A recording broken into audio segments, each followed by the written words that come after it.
कुमारा बाबा येवा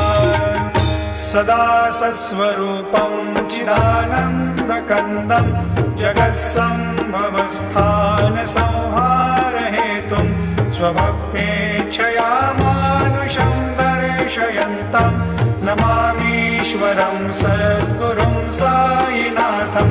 भवद्वान्तविध्वंसमार्तण्डमीड्यं मनोवागतीतं मुनिर्ध्यानगम्यं जगद्व्यापकं निर्मलं निर्गुणत्वां नमामीश्वरं सद्गुरुं साईनाथं